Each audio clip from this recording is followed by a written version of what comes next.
Partageons le direct, votre émission d'infos, de divertissement et de débat est de retour encore une fois. Aujourd'hui, nous allons parler des influenceurs. La question qu'on se pose aujourd'hui, c'est influenceurs, stop ou encore, c'est le débat qui arrive. Bienvenue.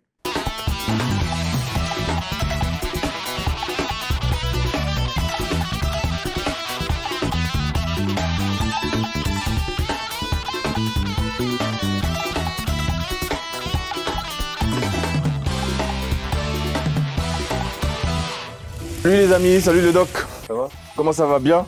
Toujours des locks bien dressés. Ouais. Depuis le temps. Toujours pas de cheveux. Toujours pas de cheveux. Super sympa. Salut Noélie, comment ça va Noélie? Ça va Malik? Bien. Très bien et toi? Bah, ça va super bien. Bah, elle a le sourire hein, déjà. Coucou Myriam. Salut Malik, ça va? Bien la forme. Super. Le journaliste, monsieur Aboubacar. Salut Malik. Ça va? Toujours. On dirait que t'as pas trop la forme là. Non. Ouais, tu fais le Parce qu'en off, tu nous embêtes et là. Ah non, parce que l'émission n'a pas commencé. La maison n'a pas commencé. Merci, champion. Les influenceurs, stop ou encore. C'est l'émission aujourd'hui qui nous réunit sur ce plateau. Et pour ce faire, on a invité Cathy Défaut. Cathy Défaut est coach en développement personnel. Bonjour. Bonjour Malik. Comment ça va? Très bien. Très bien. Est-ce que tu es prête pour débattre de ce sujet-là? Je suis venue essentiellement pour débattre Sans langue de bois? Sans langue de bois. Tout de go comme ça? On est d'accord, hein? On est prêt, c'est bon. Première question, est-ce que selon toi, Cathy Défaut, les influenceurs sont une chance finalement pour la société? Une chance. Je ne vais pas dire une chance. Après, qu'est-ce qu'on entend autour du mot influenceur? C'est vrai que les influenceurs d'aujourd'hui, ce qu'on voit au travers des réseaux sociaux, ça a été très vulgarisé. On le précise, hein, c'est exactement de cela Voilà. dont on parle, hein, les influenceurs 2.0, si on peut le dire ainsi. Là. Donc, je ne pense pas que ce soit une chance. Pour moi, ce n'est pas une chance pour la société en tant que telle, parce que il y en a beaucoup parmi eux, justement, qui n'ont pas de morale. Il y en a beaucoup aussi qui prônent des propos, je veux dire, très tendancieux. Ça va des fois même jusqu'aux insultes. Il y a même des morts, hein. Il y a des suicides hein, observés, oui. Récemment. Donc, je ne peux pas dire aujourd'hui que le métier d'influenceur 2.0 est une chance pour la société. Non. C'est un malheur? Pour moi, c'est un très grand malheur, oui. Carrément. Abou, est-ce que tu vas dans le sens justement de Cathy? Plutôt d'accord avec Cathy. Après, dire un très grand malheur, j'irai peut-être pas jusque-là.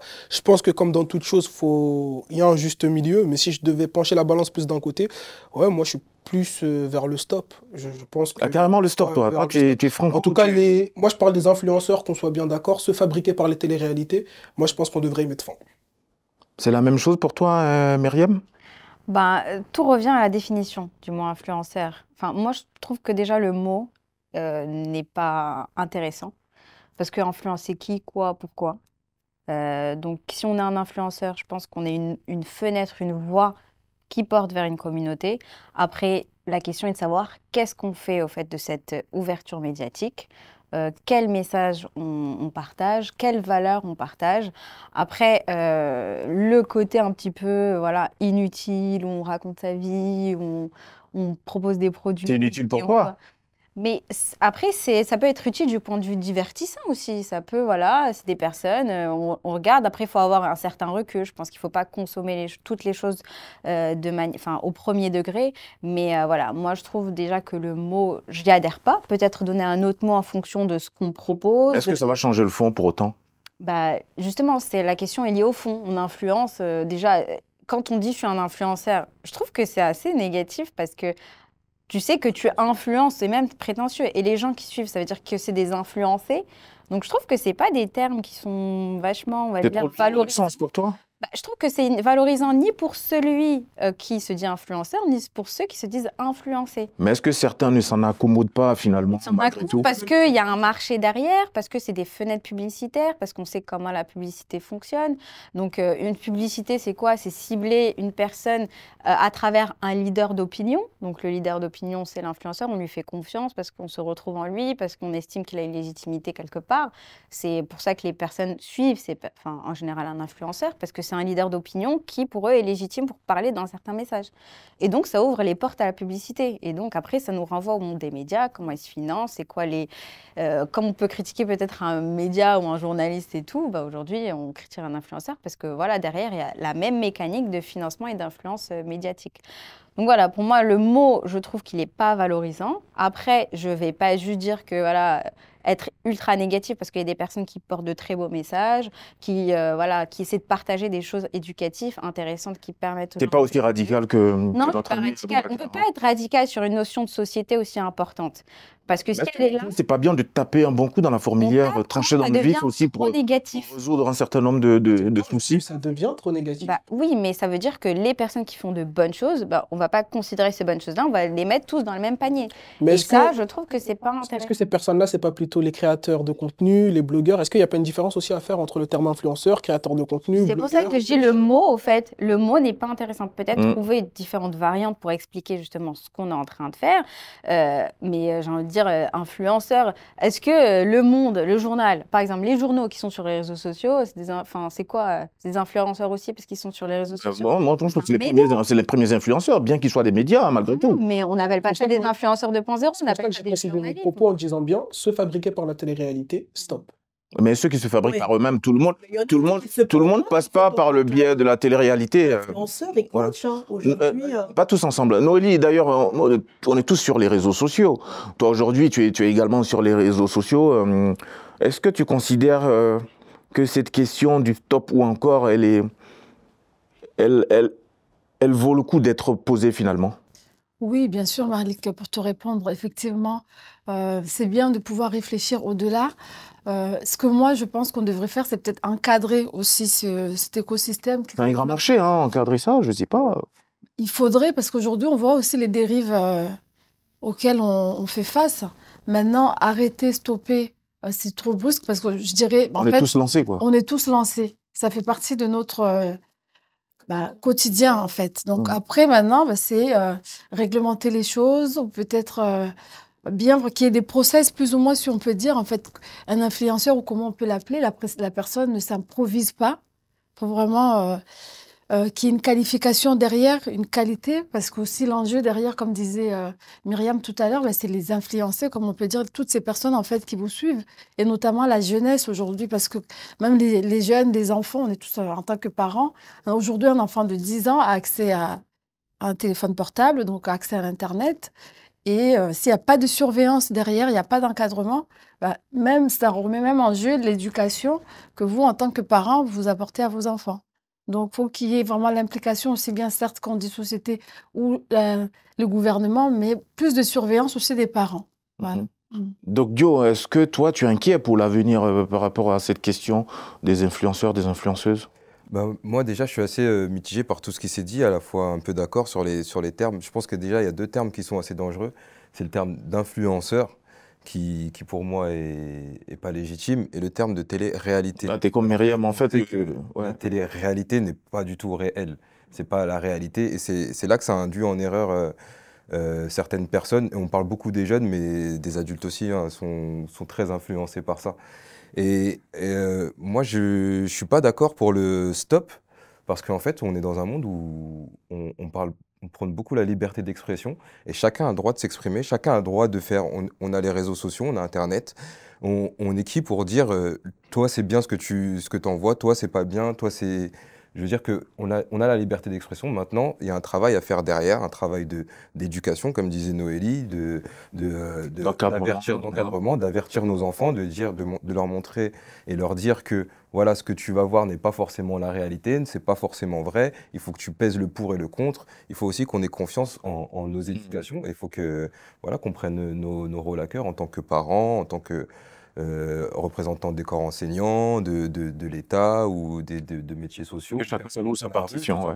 Que chacun joue exactement sa partition. Cathy, est-ce que toi, à ton niveau, en tant que parent et en tant que coach aussi en développement personnel, est-ce que c'est quelque chose que tu inscris dans la façon dont tu approches, que ce soit au niveau de ta famille, au niveau de tes amis et au niveau des personnes que tu coaches? Est-ce que tu as une façon de procéder pour parler de ce sujet-là? Si oui, comment est-ce que tu t'y prends et de quoi vous parlez? Mais alors déjà, moi, je rejoins Doc et Myriam sur justement le terme influenceur. Il te fait Parce flipper, que, hein. non, le terme, effectivement, il est trop vulgarisé. Et c'est vrai qu'aujourd'hui, ça n'a plus de sens. Maintenant, influenceur, coach, quelle est la différence? Maintenant, c'est vrai qu'il y a des personnes aujourd'hui qui se lèvent un matin, qui se proclament influenceurs. Après, on peut influencer de manière Un peu positive dans ton et domaine aussi, également hein, tu de te manière proclames coach. Il y a beaucoup négative. de coachs, beaucoup Moi, d'influenceurs. alors, moi, c'est vrai que dans mon cas, moi, je suis coach en développement personnel. Je me suis professionnalisée durant la période du Covid. Donc, je ne me suis pas levée un matin en disant je suis coach. J'avais, je pense, déjà certaines qualités humaines pour être coach en développement personnel parce que c'est de l'accompagnement. On accompagne une personne, on fait un réel travail identitaire. Et aussi, donc, cette personne se confie, je veux dire, confie toute une partie de sa vie ou toutes les problématiques qui y sont liées. Et moi, en tant que coach, je dois l'accompagner. Donc, il y a également un travail de confidentialité, de transparence. Ça prend beaucoup de temps, beaucoup d'énergie. Et c'est surtout une relation de confiance qu'il faut instaurer. Donc, moi, je procède généralement, donc c'est par visio ou effectivement en présentiel. Et je prends beaucoup, beaucoup, beaucoup de temps. Et même au sein de ma famille, au sein de mes amis, j'ai toujours eu cette habitude de conseiller, d'accompagner, même en étant très jeune. Donc, Est-ce que vous, dans l'accompagnement justement, est-ce que vous parlez des réseaux sociaux, oui. des influenceurs, des influenceuses? Qu'est-ce qu'il en ressort? Moi, j'en parle constamment en fait de la présence des réseaux sociaux parce qu'on y est pratiquement tous les jours, enfin indirectement ou non, que ce soit nos enfants ou même des adultes. Et c'est vrai qu'il faut être très vigilant par rapport à l'utilisation des réseaux sociaux. Moi, j'utilise énormément Facebook parce que je travaille avec Facebook. Après, tout dépend ce qu'on met et dans quel but on utilise également cet outil de communication et les réseaux sociaux. Après, comme je dis, c'est chacun est libre. Moi, je parle beaucoup de la liberté, effectivement. Une personne qui crée du contenu ou qui commence à insulter telle personne sur les réseaux sociaux, mais après, il en va de sa responsabilité et puis il faut qu'elle l'assume. Tout simplement. Moi, je ne peux pas juger maintenant des gens. Maintenant, effectivement, je trouve ça regrettable que des personnes s'insultent, que des personnes profanent des propos, je veux dire, très malveillants à l'encontre, que ce soit des jeunes. Et c'est vrai que moi, ce qui me dérange énormément, c'est quand je vois des influenceuses et influenceurs qui montrent justement cette richesse en montrant des sacs de luxe, en montrant toute une bagagerie de Le luxe, matériel, ouais. de matériel, Mais alors c'est que c'est aussi de la publicité par moment, c'est de c'est la du placement de publicité, produits. c'est du placement de Est-ce produits. qu'il faut s'en offusquer Mais pour autant? imaginez un jeune, par exemple, de 12 ans, de 13, de 14 ans, qui est encore en cursus scolaire et qui ne sait pas quoi faire de son... Et s'il se dit, ah bon ben moi, je vais être influenceuse parce que je vais m'acheter ou je vais être influenceur, plus tard je vais pouvoir avoir ma Lamborghini ou plus tard je vais pouvoir avoir ça. Non, il faut travailler. Je Mais on pense est aussi influencé, hein, dans la rue, on se balade, il y a des panneaux publicitaires partout, il y a de la pub dans En le fait, c'est un métro. nouveau métier de la Je veux dire, communication. est-ce que c'est pas le fait que ce soit quelque chose de nouveau, un média nouveau après, aussi, qui fait Il que... n'y a pas ces règles encore Voilà. définies. c'est Mais pas très, Mais c'est quand pas on est encore dans le métro, je réglementé. suis désolé, par exemple, on est assailli quand même C'est de vrai. publicité dans la rue, un peu partout. En quoi ça diffère de ce qu'on observe sur les réseaux Après, c'est sociaux vrai que le en monde, termes de le consommation? monde, il évolue constamment. C'est vrai qu'il y a 20 ans, il n'y avait pas autant de présence sur les réseaux sociaux. Et je pense qu'il faut s'adapter aussi par rapport à son temps. Le monde va se digitalise de plus en plus. Les choses vont beaucoup plus vite.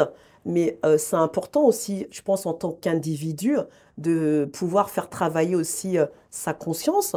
Il faut avoir aussi une certaine morale. Il faut avoir des valeurs. Et ces valeurs-là, donc, soit justement, c'est les parents qui nous les inculquent. Ça peut être également notre entourage. Ça peut être au travers de l'éducation. Donc, je pense que chacun de nous a sa part de responsabilité. Moi, je ne peux pas mettre la responsabilité sur une seule personne ou sur une entité. Sur une Donc c'est les entité. parents, c'est Les l'éducation parents, c'est l'éducation. nationale de façon Chacun, générale, je pense c'est que chacun, l'environnement. c'est Ouais. l'environnement, on est dans une société, on vit tous en communauté, donc chacun de nous doit justement apporter sa contribution, que ce soit personnelle, psychologique, spirituelle, professionnelle. Et maintenant, je ne peux pas dire, oui, il faut arrêter les influenceurs, puis je veux dire, je suis qui pour leur dire déjà? Mais ce serait ton avis, hein. Non, Et pourquoi très pas? honnêtement. Et puis pourquoi pas? Ce serait ton avis. Après, ça ne veut pas dire que ça va se faire. Mais au moins, tu le dis, tu l'assumes, parce que tu as appartenu à une génération aussi où il n'y avait pas forcément les réseaux sociaux. Tu es libre aujourd'hui de faire un comparatif et de te dire que on n'a pas forcément besoin des réseaux sociaux, si tant est que ces réseaux sociaux-là commettent Moi, je dirais plus de dégâts qu'autre chose. Moi, je dirais pas qu'on n'en a pas besoin. Je pense qu'on en a besoin. Aujourd'hui, la communication évolue. Les outils de communication évoluent. Donc après, tout dépend de l'usage qu'on en fait. Après, il faut s'adapter. Maintenant, je pense que c'est vraiment une question très personnelle parce qu'il y a par exemple notre génération, enfin moi j'ai 48 ans, pour certains peut-être ça va être choquant justement ce qu'on voit sur les réseaux sociaux. La génération de 20 ans, pour eux c'est normal, avec les Snapchat, tout ce qu'on voit au travers des réseaux sociaux, pour eux c'est normal. Donc, et puis les choses vont très très très très vite. Il y a aussi l'école, il y a plein de paramètres en fait. Il y a aussi la culture, ça varie aussi en fonction des sociétés par rapport à l'environnement où on est. Il y a beaucoup de paramètres à prendre en considération. Mais arrêtez. Bon, moi, je suis contre les influenceurs qui profanent. D'ailleurs, justement, ça m'amène à poser la question. Ça m'amène à poser la question suivante. Qu'est-ce qui vous heurte le plus, les amis, quand vous regardez Internet aujourd'hui, Noélie? Qu'est-ce qui te heurte le plus? En fait, pour reprendre un peu ce que vient de dire Cathy, c'est cette facilité, en fait. On a l'impression qu'on peut réussir, gagner de l'argent, en fait, sans travailler.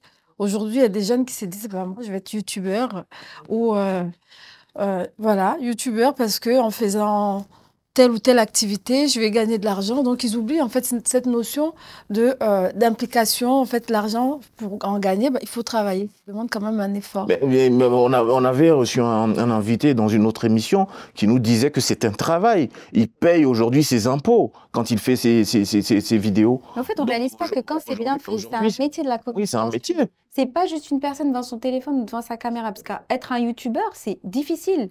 Si on veut vraiment réussir, il y a des investissements à faire, il y a une stratégie de Parce communication. qu'on voit uniquement ceux qui réussissent. Oui. Mais il y a pas mal d'échecs aussi, hein. Mais ce côté investissement-là, justement, ils n'en parlent pas, en fait. Oui, mais Beyoncé, elle parle pas de ses investissements. Enfin, elle fait son travail, elle montre son produit et machin. Et je trouve qu'on a beaucoup d'attentes vis-à-vis des influenceurs parce que c'est pas des personnes, peut-être qui ont eu des carrières artistiques. C'est des personnes, qui ont une autorité juste de par leur personnalité, peut-être. Et ça, on les pointe du doigt parce qu'on se dit où est leur légitimité? Qu'est-ce qu'ils ont proposé pour aujourd'hui être des figures d'influence? Mais s'ils ont autant de Leur followers, personnalité. d'abonnés, ça veut dire quand même qu'ils arrivent quand même à combler un besoin, un manque. Est-ce que ça, on doit le leur enlever à bout? Est-ce qu'on doit... Moi, je la question, elle vient chez moi. Non, mais parce que t'es dans le stop. Ouais, mais peux-tu répéter ta question, s'il te plaît? Est-ce qu'on doit enlever justement à ces influenceurs-là le bien qu'ils arrivent à procurer à... C'est pas ce que je dis. qui les Moi, regardent. encore une fois, je fais un distinguo entre les influenceurs parce que vous mettez tout en fait dans le même sac. Le Monde, c'est des influenceurs. Le Parisien, c'est des influenceurs. Kevin Auban, c'est un influenceur. Maëva Guénam, c'est une influenceuse. Vous mettez tout le monde dans le même banc et c'est tous des influenceurs. Alors que moi, je fais des différences. Par exemple, comme Maëva Guénam, elle fait des pubs sur Snapchat où elle demande à ses abonnés de se refaire la vulve, où elle dit ouais, c'est facile, on va chez le gynéco, on se refait faire la vulve, etc. Non, désolé, les influenceurs comme ça, ils sont plus nocifs qu'autre chose pour la société. En tout cas, selon moi, selon mon avis à moi. Après, si on part du principe que tout le monde a le droit de faire ce qu'il veut et il faut de tout pour faire un monde, dans ce cas-là, il faut de tout pour faire un monde et continuer à voir la société partir en dérive. Mais des influenceurs comme Maëva Guénam qui nous disent oui, tu peux refaire faire ta vulve avec un code promo moins 25% quand tu vas chez le gynécologue, mais c'est choquant, c'est choquant. Je suis désolé, et les influenceurs comme ça, faut mettre un stop. Et c'est plus difficile de réglementer ça du côté des influenceurs que réglementer les pubs que tu vois dans la rue ou dans le métro. Donc Joe, est-ce que tu vas dans le même sens qu'Abou ou tu as beaucoup plus de nuances? Je suis d'accord dans le sens où c'est dangereux. C'est dangereux. Qu'est-ce qui est dangereux? Le type d'influenceur ou influenceuse dont Abou parle, genre se refaire la vulve, tout ça. Après, encore une fois, on a lancé un outil qui s'appelle Internet. C'est-à-dire, on a lancé tes dents, t'as fait partie du... Ouais, je faisais partie des ingénieurs. Je l'ai pas dit, je suis milliardaire.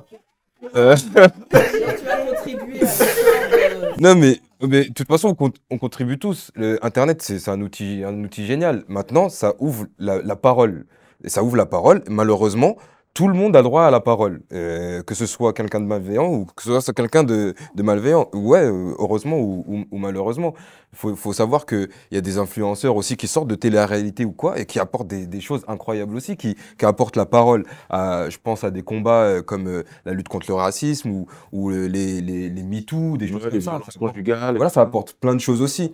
Faut se dire que, en fait, on peut pas autoriser la parole à certains et l'interdire à l'autre. Et là, on est dans la dictature, en fait. Si on dit, bah, toi, tu as le droit, toi, tu n'as pas le droit, bah, par quelle légitimité on peut dire ça? Et encore une fois, La liberté d'expression, quand même, elle est régie par la loi. Hein. oui, et c'est pour ça que je disais tout à l'heure, C'est pas tout le monde peut dire ce qu'il veut. c'est pour ça que je disais tout à l'heure, il y a une loi, c'est dans la limite Oh, de la c'est loi. quoi? La loi est là. Maintenant, si une influenceuse veut dire, bah, refaites-vous la vulve ou quoi, Toi, tu es prêt à entendre ça? moi, je peux l'entendre, mais ça va pas me Mais est-ce que changer. si ton enfant l'entend, est-ce que ça te dérangerait, hein, une enfant en pleine adolescence?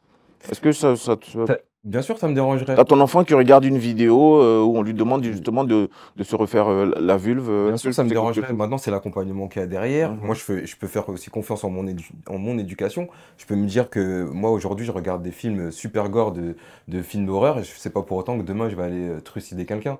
Je veux dire, on a tous Non, mais toi, on va bagage, dire, on a tu tous attends le développement maximal, si j'ose dire, mais un enfant qui est en pleine construction, qui n'a pas encore atteint son niveau de Ils n'ont pas développement tous le même maximum, accompagnement éducatif est-ce aussi. que c'est la Il y a même des parents chose, qui n'ont pas sachant les que outils, il y a des parents qui n'ont pas les outils l'encadrement nécessaires. n'est pas toujours au même niveau selon les familles, selon les conditions dans lesquelles on évolue, on grandit? pour ça que je disais, ouais, je rejoins à bout dans le sens où c'est dangereux. Maintenant, jusque dire, bah, on devrait les interdire ou Mm. quoi. Non, là, je trouve qu'on rentre dans une autre chose encore plus dangereuse. Pour toi, ce serait de la dictature, Exactement. une forme de dictature. On rentre dans un truc qui nous dépasserait. Mhm. Déjà que tout ça, ça nous dépasse, alors là. Ouais. Déjà, on a Internet qui vient souvent à nous. Parfois, c'est nous aussi qui allons vers Internet. Comment faire en sorte, Cathy, que Internet vienne à nous, vienne à nos enfants? Comment est-ce qu'on peut procéder? Est-ce que tu as des idées? Est-ce que tu as des pistes de réflexion pour qu'enfin, nos enfants n'aillent pas chercher les informations sur les réseaux de façon comme ça, Après, automatique? c'est difficile hein, de brider Internet. Hein. Maintenant, les enfants, ils vont sur leur Non, téléphone. mais dans le portable, cadre sur familial, Internet. pas brider Internet. Cadre Attends, on va pas dire chaque fois, Oui. il faut couper la connexion. connexion Internet, Qu'ils le font. Hein. 4G, Il coupe le net. Il y en a qui le font. Hein. ou mettre des codes même sur les téléphones Même des si on enfants. met les codes sur le téléphone, il y a le contrôle Aujourd'hui, parental. ouais, moi je sais, j'ai des enfants très doués aujourd'hui qui arrivent à craquer, à faire des choses. Hein. Bah oui, oui, ils vont de la Ça fait plus jusqu'où peuvent aller les enfants. Les enfants, ils sont très, très, très imaginatifs. Hein. Donc, je pense que la solution, c'est peut-être ce que évoquait Doc Dio, c'est peut-être de prôner une forme de discussion, d'échange, Moi, je de pense qu'il communication, faut expliquer communiquer. les choses. Moi, je vois mon fils, il a 8 ans. Il va sur son téléphone portable. Regarde un peu l'historique. Oui, hein. ah oui, mais je Tu regarde. regardes son historique, Je des fois. contrôle. Hmm. Je contrôle. Hein. Est-ce qu'il Ah n'est oui, pas plus bas que complètement. toi d'ailleurs? Non. Il peut pas dépasser sa maman. Il peut pas. Pour l'instant. Quoique, on sait jamais. Hein. Mais moi, je contrôle énormément. Je veux dire, il faut contrôler. En fait, c'est aux parents de le faire. Là, ça, c'est aux parents. Après, quand ils sont mineurs, bah, là, quand ils sont majeurs, pardon, là, c'est différent. Mais quand l'enfant a 7 ans, 8 ans, 10 ans, ils sont tous accrochés sur leur tablette, leur téléphone. Mais c'est Il y a une aux dépendance, parents. effectivement. Il y a une dépendance aux écrans, dépendance à cette nouvelle technologie. Moi, j'aime beaucoup Internet, attention, hein, moi j'aime beaucoup le monde digital, parce que je pense qu'on gagne beaucoup également en termes de productivité, en termes de temps. Oh, Aujourd'hui, mais on vous peut gagnez faire du beaucoup temps, de mais choses. finalement, vous faites quoi de ce temps-là, en Mais- définitive? mais au Vous êtes contraire- encore sur une autre forme de réseau, Non, pour ne c'est pas des- citer des plateformes, par exemple. Mais hein. avec on gagne du temps. Il y a des personnes aujourd'hui, malheureusement, qui n'ont pas le temps, qui n'ont pas de temps. Donc, avec Internet, on gagne du temps. On peut se former. Maintenant, il y a des formations en ligne qui sont très efficaces pour les mamans monoparentales, pour toutes ces choses-là. Je trouve que Internet, la digitalisation, c'est quelque chose de merveilleux. Merveilleux, mais c'est les influenceurs Voilà. et les influenceuses qui te fatiguent. D'ailleurs, ça fait tellement mal à certaines personnes qu'il y a des influenceurs qui ont quitté carrément les réseaux sociaux. Et c'est la question sur laquelle s'est penché notre ami Abou à travers donc sa chronique. Je m'attendais à une question surprise encore, là. J'étais là. Au-delà même des influenceurs, hein, j'ai pris les personnalités parce qu'elles recevaient trop de critiques, voire même des insultes, qui ont décidé de quitter les réseaux sociaux et j'ai fait mon petit top 3. On va commencer par Thierry Henry, l'international français, qui lui a déclaré pour sa part en mars 2021: À partir de demain, je me mettrai en retrait des réseaux sociaux jusqu'à ce que leurs décideurs soient en mesure de réglementer leur plateforme avec la même énergie et férocité qu'ils le font dès que l'on touche aux droits d'auteur. Il y a également Annie, un nouveau personnage de la saison 3 de 13 Reasons Why, interprété par Grace Safe. Elle a fait face à une vague de haine de la part des fans de la série. Son personnage ne leur convenant pas, Grace Safe a dû quitter Instagram et se mettre en privé sur Twitter. Elle a dit, je cite, « J'ai vu des commentaires vraiment désagréables en ligne après l'introduction de mon personnage. Vous êtes passionnés et nous aimons ça, mais s'il vous plaît, essayez d'être gentil et de respecter le travail d'un acteur derrière, d'un acteur derrière le personnage, pardon. » Il y a plus récemment... Il faut faire le distinguo entre le personnage et l'acteur. l'acteur, c'est ça. C'est vrai que parfois, généralement, on peut qu'on interprète un rôle, on se ça m'est voit. arrivé même moi dans la passion de ne pas faire le distinguo. Mais il y a une séparation à faire. Et Tout à plus fait. récemment, et un peu plus connu, Tom Holland, hein, celui qui joue Spider-Man, lui, il a fait une pause des réseaux sociaux pour une durée indéterminée. Quoi, il a eu beaucoup d'oseille, donc du coup, il a le temps de dépenser ou Non, c'est juste parce qu'il était vraiment au non, bout il de sa était vie. submergé. Justement, la raison, je me laisse submerger et je vrille quand je lis quelque chose sur moi sur les réseaux sociaux. Ça affecte ma santé mentale, a-t-il expliqué sur Ah, Instagram. carrément. Et moi, je fais partie de lui aussi. Moi, sur les réseaux sociaux, quand je lis des trucs. de- Je ne vais pas vous raconter toute ma vie privée, mais c'est vrai qu'avec Tom Holland, il y a eu des trucs. Non, non, mais plus sérieusement, moi, je fais partie aussi de ces personnes-là. Et je pense qu'il y a aussi une préparation mentale. Ben, il y a un coach en développement personnel, là, juste à côté de nous. Je pense qu'il y a une préparation mentale à faire avant d'aller sur les réseaux sociaux. Parce que les gens, c'est vrai que là-bas, ils sont archi violents. Moi, j'ai dû quitter Twitter il n'y a pas très longtemps, il y a 1 an, pour les mêmes raisons. Bon, après, j'avoue Mais que tu l'as dit toi aussi, tu y allais fort aussi sur Twitter. j'avais cela un dit. peu, j'avais un peu cherché. Ouais, donc il y a un peu ça aussi. Je mens pas, mais c'est moi je pense en tout cas qu'il faut une préparation mentale et même pour les personnes parce qu'on s'attend pas à être connu en fait. Ça explose du jour au lendemain et avant d'aller sur les réseaux sociaux, je pense qu'il y a une préparation mentale quand même à faire. Ouais, parce que les gens ils sont d'une violence. Twitter, en même temps, c'est la jungle. Mais je pense que les réseaux sociaux, il y a vraiment ce côté libérateur et en même temps hyper anxiogène. Donc, le revers de la médaille peut être super et autant négatif que le revers positif, c'est-à-dire d'avoir une audience, que d'être écouté, etc. Mais ça peut générer autant de négativité, d'anxiété, parce que justement, on ne dit pas toujours la vérité. Personne ne dit la vérité à 100% de sa vie. Se présente sous son meilleur jour. Hein. Et voilà. Et même quand on le fait, il y a toujours des personnes qui vont critiquer. Ça peut nous affecter personnellement. Donc, il y a Non, plus mais rien, cette on dirait que tu as distance. peur des réseaux quand même. J'ai l'impression que tu t'en méfies beaucoup. Hein. Non, j'ai pas peur des réseaux. Pourquoi avoir peur des réseaux? Moi, il n'y a pas de polémique. Hein. Moi, je ne nourris pas la polémique. Mais je peux lire parfois sur Twitter et il y a des personnes qui sont victimes d'un tel acharnement. Et les gens qui écrivent ne réalisent pas que c'est une personne. Pour eux, je pense qu'ils se disent c'est un compte Twitter et c'est tout. Mais derrière, il y a une personne qui absorbe. Voilà. C'est ça. Qui absorbe tout ça. Et bien sûr, ça touche. Moi, juste Malik, si tu viens et tu me dis un truc négatif, Doc Joe aussi, Noélie, ça va m'affecter. C'est naturel. Donc, imagine, il y a 1 million de Il personnes. paraît qu'au début, ça affecte. Après, on s'y fait. Non, C'est le travail. non, je pense pas. Moi, je Il y a, pense pas il y a qu'on s'y beaucoup de fait. gens. Il Il y a beaucoup de gens qui ne lisent pas. Beaucoup de célébrités qui ne regardent pas les commentaires sur les réseaux. Qui est célèbre ici, là? Ma personne est célèbre. Doc Dio, le célèbre, parce qu'il est rappeur aussi par ailleurs, le Doc. Bah, moi, j'ai déjà eu des commentaires Des négatifs. haters comme franchement, ça, sur toi, là, bim, bim. franchement, ça me fait rien. Moi, je m'en fous complètement. Après, c'est vrai que ça dépend des personnalités. Ça dépend des personnalités. Tu fais genre ou ça te fait rien, franchement? Non, ça me fait vraiment rien. Après, là, c'est différent. Comme disait Myriam, si toi, tu viens, tu me fais un commentaire négatif, et on se connaît. Mais là, c'est des gens, je les connais même pas. Mais souvent, Je c'est les des vois personnes même que pas. tu connais, ils sont sous un Mais pseudonyme. je le sais pas. Ouais. Du coup, pour moi, ce sont des machines. Allez, rien à faire, en fait. Ouais, des trolls. Après, je comprends que des sensibilités puissent être heurtées parce que voilà, il y a des gens plus sensibles que d'autres qui ont des hypersensibilités ou je sais trop quoi. Après, ça fait partie du jeu des réseaux Faut sociaux. éduquer. Tu veux rentrer dans les réseaux sociaux, Faut savoir que. quand tu vas dans un endroit, ouais, mais quand tu vas dans un endroit, tu rentres dans une pièce, tu sais où tu vas. Donc, tu vas dans les réseaux sociaux, il faut te dire, je vais dans les réseaux sociaux, il faut savoir où je mets les Et pieds. puis, il y a des gens Donc, qui ça veut veulent dire que tu peux être t'arrêter, il y en talentueux, a qui mais veulent te violenter. Enfin, c'est très hard, hein. tu peux Et être... après, il faut être Oui. préparé mentalement, je pense Oui, aussi. effectivement, tu peux être talentueux, mais si mentalement, tu n'as pas le bagage qu'il faut, tu peux être dans le restreint, hein, d'une certaine façon, dans la possibilité ou dans l'impossibilité, en tout cas, de montrer ton talent. Et c'est bien dommage. Hein. Toujours, justement, avec ces mêmes influenceurs, il y a quand même aussi un gain d'argent qui est un peu subite, hein, n'est-ce pas? On ne s'y prépare pas au tout début. Et puis après, aujourd'hui, on se rend compte que Facebook, pour ne pas le citer, Twitter, Instagram, j'en passe, sont aujourd'hui monnayés. Donc on gagne de l'argent un peu à sa grande surprise.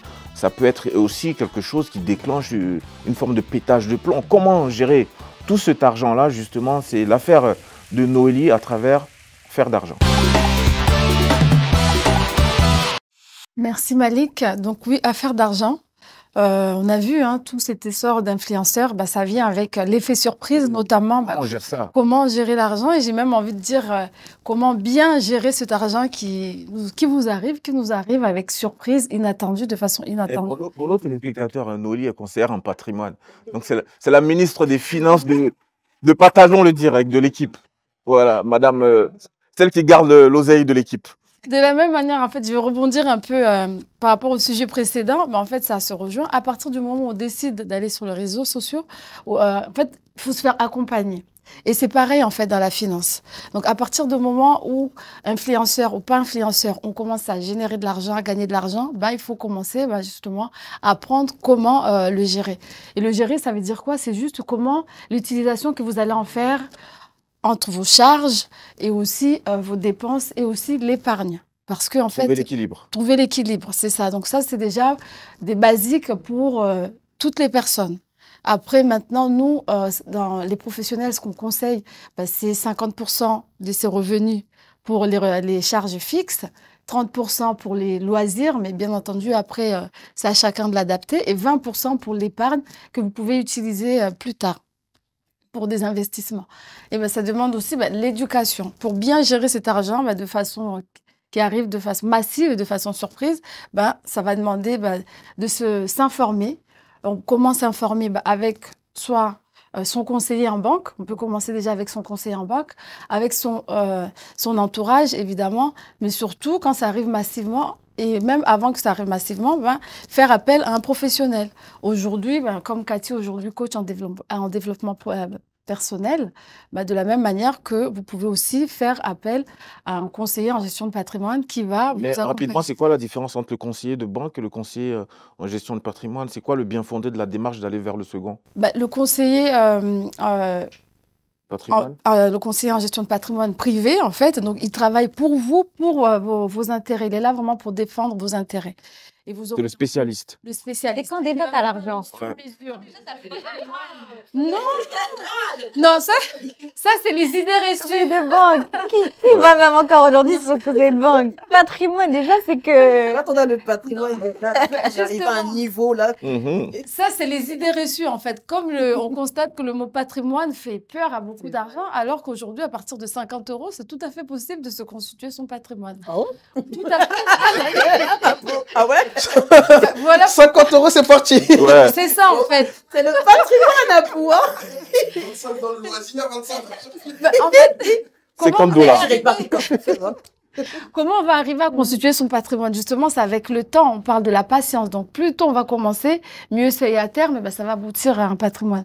Et bien Ah, entendu, t'as entendu entre le plus jeune du plateau là. 50 €, je dois payer la conseillère. Il reste plus rien des 50 €. On repart de zéro. Noélie, défends ta compte. c'est ça en fait. On pense que on met toujours l'argent en avant en fait. Avant de faire tel projet, il me faut l'argent. La première étape, d'abord, commencer à s'informer. Déjà, ne serait-ce qu'appeler un conseiller en gestion de patrimoine et voir avec lui, en fait, comment est-ce que vous pouvez vous accompagner, quelles sont sa façon à lui ou à la personne de pouvoir se rémunérer. Contrairement au conseiller en banque, lui, il travaille pour la banque, il reçoit son salaire par la banque. Donc, moins il en fait, j'ai envie de dire, mieux c'est. En fait, il travaille pour une clientèle de masse, avec des solutions de masse. Alors qu'en ayant justement un conseiller privé, là, il va pouvoir vous faire bénéficier aussi à terme des opportunités d'investissement, des solutions auxquelles un conseiller ne peut pas vous présenter Parce que tout à l'heure, comme disait Myriam, parce que en fait, on dit le patrimoine, où vous ne répondez pas aux critères de la banque pour pouvoir accéder à certaines solutions. Elle m'a convaincu. Juste là, je suis à découvrir. ouais, donc t'as je vu, la verrai hein. le mois prochain. Abou, il est convaincu, là. Mais je suis convaincu. Pour résumer, Noélie, au niveau des pourcentages, qu'est-ce qu'on Oui. dit? On Euh, reçoit un pactole. Donc, Comment est-ce qu'on le 50% repartit? pour ses charges fixes. Charge fixe, 50%. Voilà, Ensuite, donc les charges fixes, ça va être loyer. Si vous payez, par exemple, un crédit immobilier, par exemple. Après, le loisir, là encore, on dit 30, mais après, c'est vraiment chaque... la voiture, c'est considéré comme les charges fixes. Ça rentre dans les charges fixes, la voiture, La par exemple. voiture, ça dépend si vous l'avez en location, du coup, ça va rentrer en charge fixe. Après, pour tout ce qui est gestion, entretien, tout ça, là, ça rentre dans ce qu'on appelle, nous, le reste à vivre. Voilà. Ok. Donc 50% charge fixe, ensuite. 30% pour les loisirs. Hein. Après, dans les loisirs, ça peut être un projet pour le voyage, quelque chose qui vous fait plaisir. Le Et resto, le resto, voilà, vous mettez ça en ça. Et puis 20% le maquis aussi. maquillage, cadeaux. Non, pas le maquillage. Allez au maquis, allez au maquis. Allez au maquis. Oui. Oui, oui. Ah, voilà. Le maquis, c'est le loisir. Voilà. Donc, en gros, aujourd'hui, vous allez au restaurant, demain pas, mais en tout cas, vous déterminez un budget pour ça, et puis les 20% pour l'épargne, mais encore, ça, c'est du général. Après, on peut vraiment l'adapter, le personnaliser en fonction de la personne, De ses revenus, ouais. de ses revenus, de votre situation. Par exemple, un jeune qui est encore, certes salarié, qui habite chez ses parents, lui, c'est là, il va profiter justement du fait qu'il n'a pas de loyer à payer ou de Ça crédit. dépend, hein, mais bon. Oui, aussi. En fait, c'est le moment où on peut économiser davantage parce que plus on va justement rentrer dans la vie active, se marier, avoir des enfants, justement, la part d'épargne va certainement diminuer, les charges vont augmenter. Et c'est ça qui fait que, on arrive à un certain moment, on n'arrive pas à respirer financièrement, en fait. Donc, c'est pareil aussi pour les influenceurs. Si mal géré, et du jour au lendemain, vous perdez tout. Arrête de nous faire peur là aussi. Hein, Ça arrive. Pourquoi? On va venir te voir, mais ne nous fais pas Parce, peur. Hein. parce que vous n'êtes pas accompagné, vous n'êtes pas assez renseigné aussi, et parce que en fait, vous avez laissé cours aux besoins. Voilà, je vais acheter un sac de luxe. Vous pouvez vous les acheter. On achète Mais- 15 ans. Voilà. Et aujourd'hui, sachez qu'avec des investissements, vous pouvez placer votre argent et le retour sur investissement va vous permettre de vous acheter votre sac. Non, on ne fait pas de Voilà. pub ici. Hein. Pardon. Merci, Votre merci. sac, Oui. voilà, autrement. Merci Noélie, en tout cas, pour cette belle capsule. On en a appris beaucoup. Hein. Suivez mon regard, cher Abou. Cathy, donc, est-ce que tu as des résolutions nouvelles par rapport à la chronique de notre amie Noélie, par exemple? Moi, j'avais une question pour Noélie par rapport justement le rapport à l'argent. On n'en parle pas beaucoup, c'est un sujet qui Là, est on très a tabou. vraiment des influenceurs. Des influenceurs On va aussi. sortir du sujet. À quel moment, parce que quand ça arrive en fait massivement du jour au lendemain, ils n'ont pas forcément le temps de penser à aller voir un conseiller ou quoi que ce soit. Donc, comment à ce moment-là les avertir en amont, à partir du moment où tu te lances dans, on va dire, le métier d'influenceur? Oui, rapidement, Noélie. Comment c'est ça en fait? Après, j'ai envie de dire, c'est plus un travail tout à l'heure, comme je disais, communication et conseiller. Communication et le conseil, ça peut aussi venir de la part des parents, de l'entourage, vraiment les avertir, et même individuellement, parce que vous allez Des bons amis comme des toi. bons amis aussi. Et quand vous voyez aussi, à partir du moment où vous voyez que la progression des revenus quand même que vous avez par rapport au mois dernier et les mois à venir, commencer à prendre des précautions, se poser la question comment est-ce que je peux faire, quoi. Et se servir aussi des expériences des autres, je pense. Mais je me permets d'ajouter autre chose. Je pense qu'il y a aussi une réalité à se dire. Enfin, déjà, il faut se dire pourquoi je fais ce métier. Donc, si c'est pour gagner de l'argent, très bien. Mais juste faire des placements ou être sur les réseaux, c'est pas ça qui fait gagner de l'argent. Il y a beaucoup d'influenceurs qui font des placements immobiliers, qui créent des entreprises, voilà, qui ont des activités annexes qui leur permettent de générer des revenus. Mais le seul fait, au fait, il faut vraiment expliquer aux gens que le seul fait d'être sur les réseaux, c'est pas ce qui leur fait gagner de l'argent. Parce que derrière, ils travaillent pour des entreprises où ils sont une page publicitaire, où eux-mêmes proposent des services, proposent des produits. Donc, Mais de toute façon, à un moment donné, si tu professionnalises pas un peu ton talent, non, parce que les gens, ils de façon évidente, tu vas perdre. Et Hein. après, il y a des entreprises qui vont m'appeler. Oui, mais c'est pas que ça le métier Mais il y en d'influenceur. a beaucoup qui ont arrêté, C'est- je te rassure. Mais ceux qui durent, c'est ceux justement qui gardent leur page leur page publicitaire, leur page Instagram, mais qui derrière utilisent leur communauté pour parler de je sais pas, des produits, des services qu'ils font, ou bien eux réinvestissent cet argent dans des placements immobiliers ou dans des actions, ou des choses comme ça. Mais voilà, il y a cette réalité. Donc, ceux qui veulent se lancer dans l'influence, c'est très bien, mais sachez pourquoi vous voulez faire. Donc, il faut avoir les idées claires.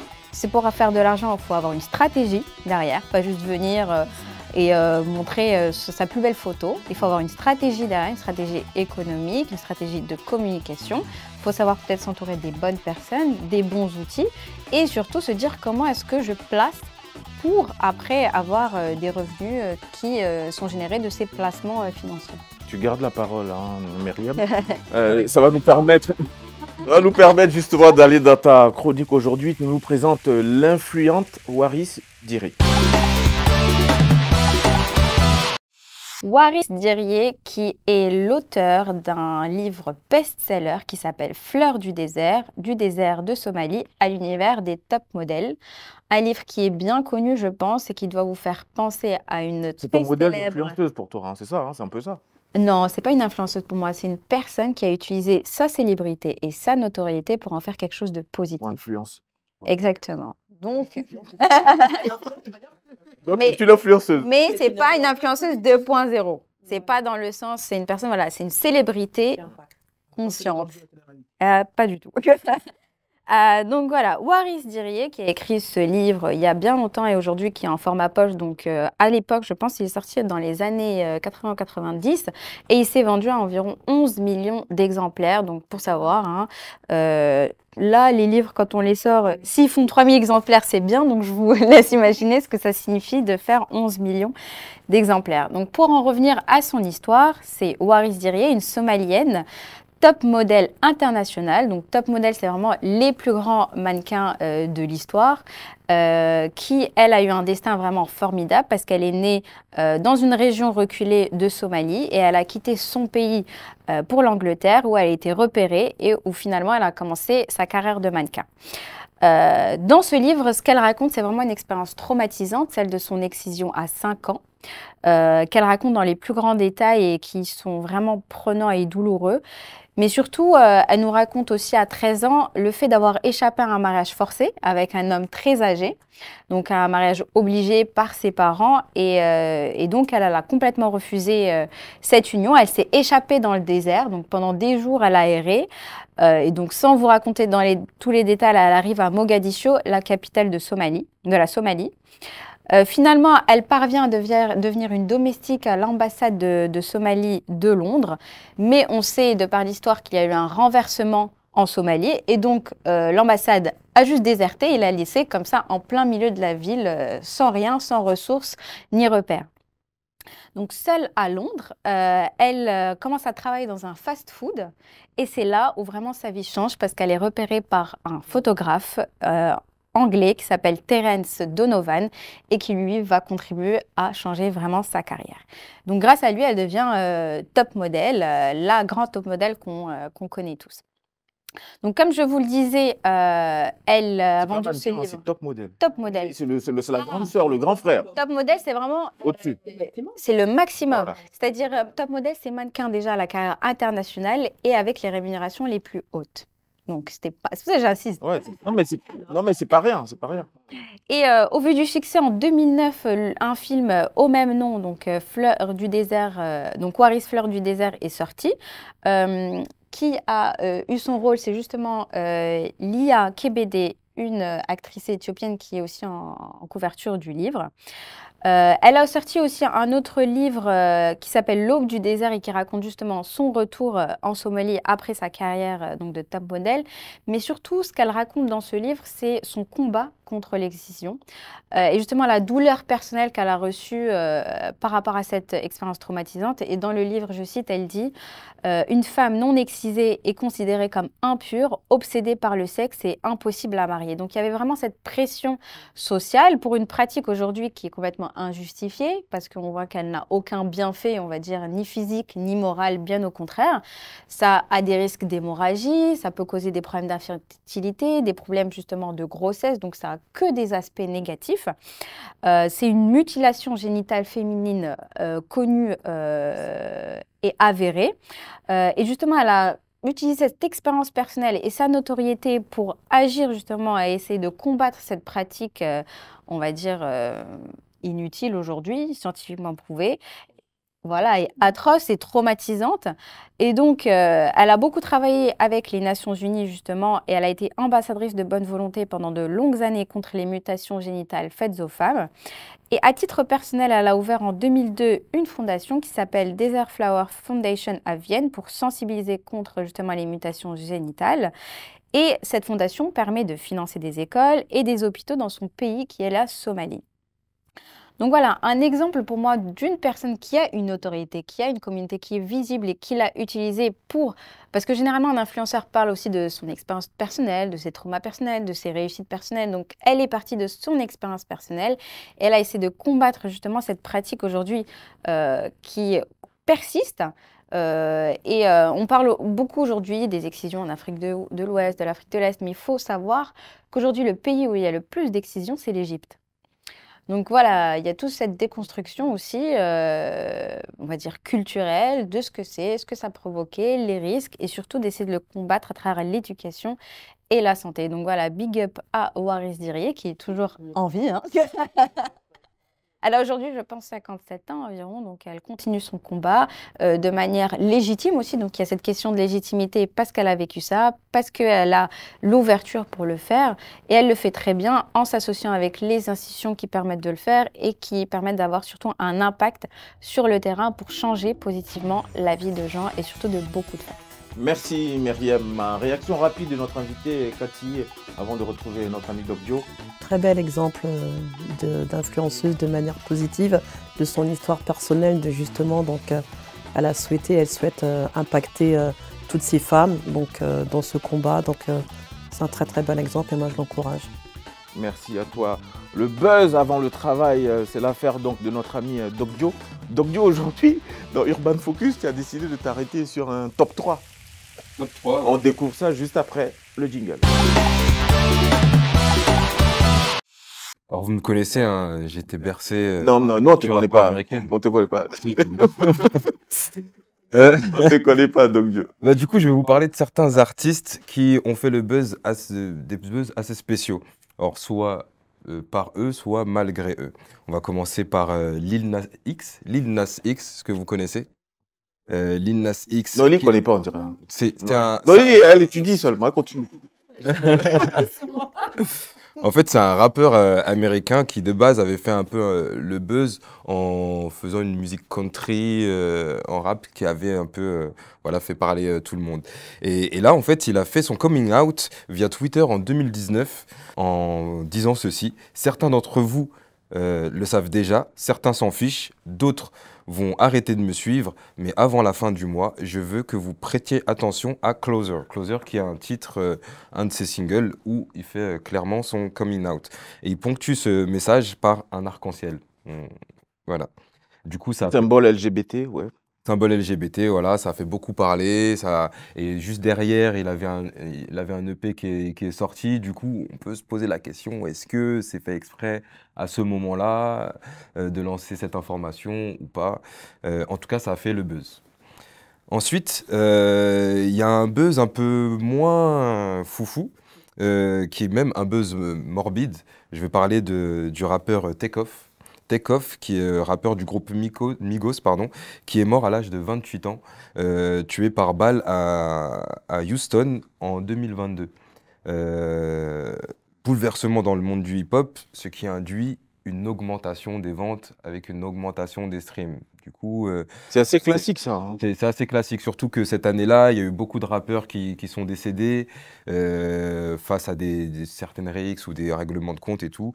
Lui, en l'occurrence, il n'était pas mêlé à des histoires de gang, tout ça, mais il a été une des victimes. Et du coup, derrière, c'est comme si les gens voulaient se faire une mémoire ou quoi, ils se mettent à écouter la musique et tout, et ça fait un buzz. C'est pour ça que je dis buzz morbide.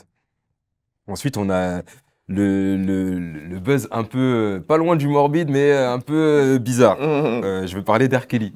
Ouais. R. Kelly, chanteur connu pour ses titres I Believe I Can Fly ou encore Fiesta, mais aussi connu pour s'être marié avec la grande chanteuse Aaliyah. il est aussi aujourd'hui connu pour ses crimes sexuels pour lesquels il a été reconnu coupable avec une peine de 30 ans de prison. Et à la suite de ça, YouTube décide de supprimer ses comptes officiels, mais ça ne change, enfin, ça n'influe pas trop sur ses ventes, en sachant que derrière, ses streams ont augmenté, ont même explosé. Dès qu'il y a eu l'annonce de son emprisonnement, il a streamé comme jamais. Même à l'époque de sa gloire, c'était pas aussi... La prison, la Mais je me mort. dis, les gens sont vraiment Exactement. spéciaux. Hein. Mais je pense qu'il y a de la curiosité. Genre, tu veux Il y savoir a c'est vraiment qui cette c'est. curiosité malsaine, je pense. Il y a peut-être un délire. Vous l'êtes tous ici, hein. Non, mais le Non, buzz, c'est susciter la curiosité Sauf moi, malsaine, moi, je je peux. pense. Même Lil Nas, il avait fait, il avait fait la photo de lui enceinte, il avait Ouais. les baskets avec du sang humain, je crois. Lui, il fait des choses vraiment... Ouais, il est très dans la provoque, Ouais, c'est dans assez le... social. Pour ça, on se demande des fois s'il s'est fait exprès. Est-ce que ou c'est si- seulement de la provoque? Peut-être Non, bah, pas. moi je pose des questions. Oui, Doc Dio, ponctue, s'il te plaît. Alors, c'est un top 3, mais j'ai un quatrième. Oui, un bonus, allez, pour la Oh, route. Comment ne pas parler de Kanye West dans ces moments-là? Voilà. Le buzz à l'état pur, aussi connu pour sa musique que pour ses déboires Papa n'a personnels. buzz. Ouais, comment? Papa n'a buzz. C'est exactement, Papa n'a buzz, comme on dit. Ouais. Autant connu pour sa musique que pour ses déboires personnels, entre bipolarité, divorce avec Kim Kardashian, ses propos antisémites, son pétage de plomb en concert, il fait le buzz et à la fois on se demande si, encore une fois, si c'est fait exprès ou s'il est vraiment comme ça. Ou... il prend beaucoup de risques. En tout cas, il prend beaucoup de risques et ça fait exploser les streams, ça fait exploser les ventes. Et aussi, on sait aussi que son dernier album, il avait annoncé que son dernier album a été plus vendu, parce qu'en fait, il a quitté les plateformes de streaming et tout à un moment. Il a sorti son dernier album avec une petite enceinte où on pouvait écouter ses musiques et même mettre les instrumentales, tout ça. Il les vendait $200 la pièce. Et il a annoncé qu'il avait fait plus d'argent avec ça que sur les plateformes de streaming. C'est un peu un révolutionnaire, Kanye West, qui un peu essaie de s'émanciper de tout ce système, de toute Ouais. cette société. Très atypique en tout cas, personnage, Ouais. et qui jusque-là, en tout cas au niveau financier, va de succès en succès si on s'arrête uniquement sur cet aspect des choses. Chers invités, sans transition aucune, on arrive au terme de l'émission. On va aller dans la dernière chronique de Partageons le direct. Ça s'appelle Yeux dans yeux. Alors Cathy, yeux dans yeux, tu regardes donc la caméra qui t'est dédiée. Et une seule question pour toi. Est-ce que tu souhaites te raviser par rapport à un propos que tu as tenu sur ce plateau concernant les influenceurs et les influenceuses? Tic-tac. Aucun. Tu restes sereine et droite dans tes bottes. Sereine et droite dans mes bottes. Parce qu'elle s'est ravisée pendant l'émission, c'est pour ça. Elle a commencé par dire stop et après elle a dit encore. Mais c'est bien, ça Argumenter. prouve au moins qu'elle a une pensée qui est évolutive. Mais j'évolue, puis il faut être Merci un peu d'avoir facile. été présente en tout cas aujourd'hui dans Merci. Partageons le direct. C'est un cher invité. On rappelle, hein, tu es coach en développement personnel. Tu es également maîtresse de cérémonie et pas mal d'autres activités. En tout cas, on te retrouve notamment sur les différents canaux sociaux, Facebook, Instagram et j'en passe. Merci à vous. Myriam, merci beaucoup. Noélie, on va faire attention à l'argent, je te promets. Hein? Doc Dio, on va créer le buzz aussi pour la suite, pourquoi pas? Partageons le direct. Merci en tout cas les amis. Chers téléspectateurs, on se retrouve très vite et puis content d'avoir partagé cet instant avec vous. On se salue, on se dit bye.